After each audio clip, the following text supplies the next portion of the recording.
महाभारत का 18 दिन का विनाशकारी युद्ध समाप्त हो गया था।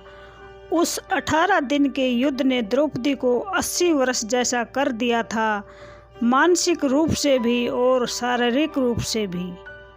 नगर में चारों तरफ विधवा स्त्रियों का सैलाब सा आ चुका था।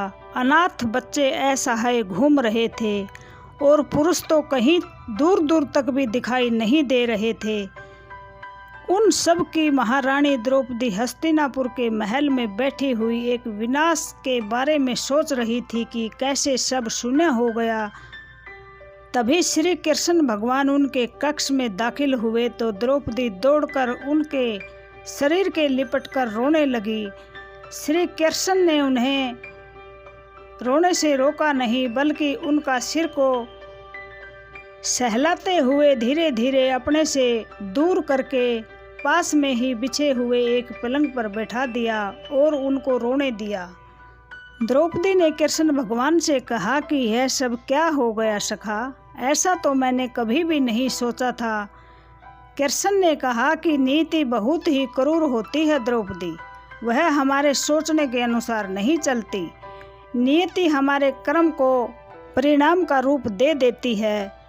सखी, युद्ध कभी भी किसी की भी समस्या का समाधान लेकर नहीं आता, क्योंकि युद्ध तो स्वयं ही अपने आप में एक समस्या होता है। तुम दुर्योधन से प्रतिशोध लेना चाहती थी और तुम सफल भी हो गई। हे सखी, तुम्हारा बदला पूरा हुआ। दुर्योधन दुशासन ही नहीं बल्कि सारे कौरव समाप्त हो गए हैं। अब तो तुम्हें खुश होना चाहिए। तब द्रौपदी ने कहा कि हे सखा, हे श्री कृष्ण भगवान, आप मुझे सहलाने आए हो या मेरे घाव पर नमक को छिड़कने के लिए? नहीं सखी, मैं तो तुम्हें हकीकत से अवगत कराने के लिए आया हूँ। हमारे कर्मों के परिणाम हम दूर तक नहीं देख पाते और फिर हमारे सामने होते हैं तो हमारे हाथ में कुछ भी नहीं होता। कर्म के सिद्धांत का यही तात्पर्य है सखी कि अच्छा कर्म अधिक अच्छा कार्य करवाता है और बुरा कार्य अधिक बुरा कार्य करवाता है। द्रौपदी ने कहा, तो इस युद्ध के लिए पूर्ण रूप से मैं ही जिम्मेवार हूँ ना सखा, आप यही कहना चाहते हो? कृष्ण ने कहा, नहीं सखी, तुम स्वयं को इतना महत्वपूर्ण ना समझो, लेकिन अगर तुम अपने कर्मों से थोड़ी सी भी दूर की सोच लेती तो आज इतना कष्ट में नहीं होती। द्रौपदी ने कहा, मैं क्या कर सकती थी कृष्णा? कृष्ण ने कहा, तुम बहुत कुछ कर सकती थी।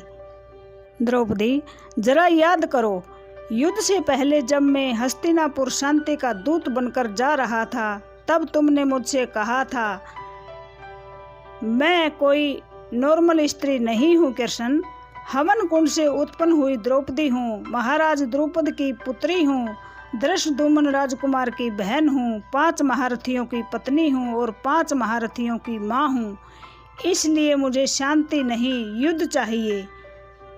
द्रौपदी, जरा सोचो, अगर तुमने उस समय इतने कठोर शब्द नहीं कहे होते तो आज इतना कष्ट मन में नहीं होता।